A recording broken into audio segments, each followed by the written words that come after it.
Ever said yes, when every part of you wanted to scream no? Like, you know deep down it's not what you want, but somehow your brain just can't let you say it? Yo, what's up? Welcome back to Psythra, the place where we decode your brain, human behavior, and why we do stuff without even realizing it. Today, we're diving into one of the sneakiest tricks your brain pulls on you, why it hates saying no. And trust me, this is kinda crazy. By the end, you'll know exactly how to stop saying yes on autopilot and start owning your decisions. Alright, let's kick things off with some evolutionary psychology. Humans are social animals, it's literally wired into our DNA. For thousands of years, your survival depended on being part of a group. Think about it, your ancestors refused the tribe's decision? Boom, risk of exclusion. No food, no protection, no support.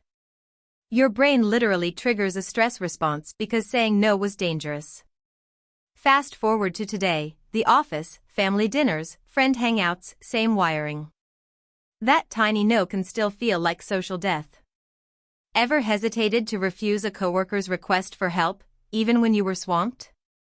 That's your ancient brain screaming, danger. Don't get kicked out. Now, let's get into some classic obedience experiments that show just how deep this goes. Ever heard of the Milgram experiment? Picture this, ordinary people, just like you or me, are asked to administer shocks to someone for getting answers wrong. Even when the shocks seem painful, most participants kept going, just because an authority figure told them to.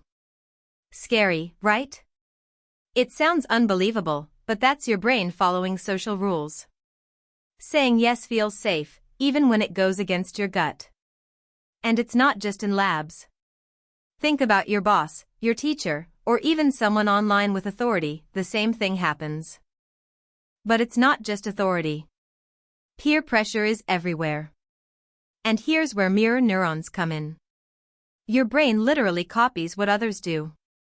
You don't even think about it. Laugh at the same joke, nod in meetings, agree to things just to fit in, automatic. Imagine a party, everyone's ordering pizza, you don't even like it, but you say yes anyway. That's your brain craving inclusion over comfort. And the crazy part? This kicks in even when the risk is zero. It's social wiring, plain and simple. And don't get me started on marketing tricks and FOMO.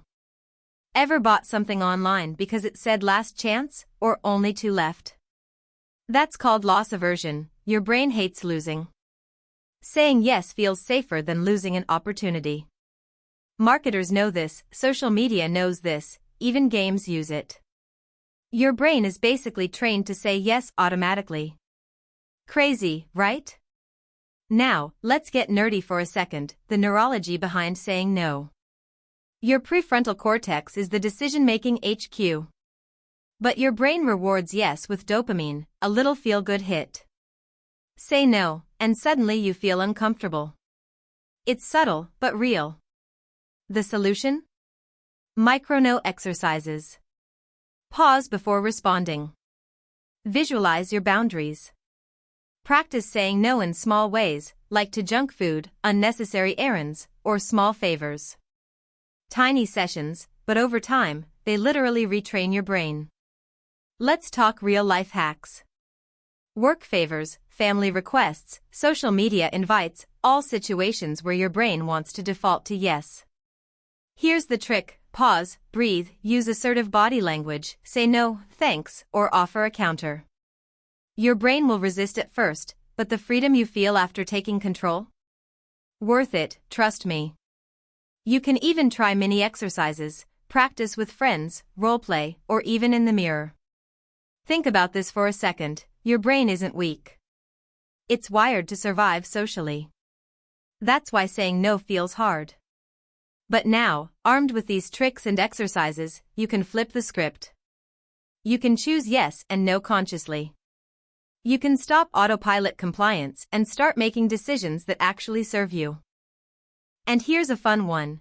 Try this next time you're in a social situation. Notice every yes you give automatically. Ask yourself, do I really want to say yes, or am I just following the pattern? That tiny moment of awareness? It's powerful. It slows your brain down enough to make the choice you actually want. Oh, and before I forget, let's do a little thought experiment.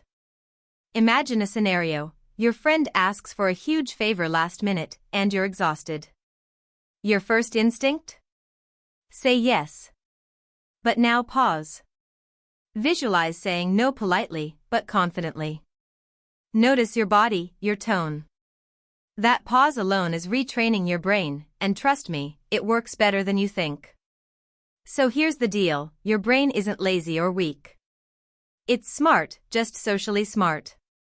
But now, you've got the hacks, the awareness, the mini exercises, and some neuroscience to back you up. Saying no isn't rebellion, it's self-care. It's reclaiming control.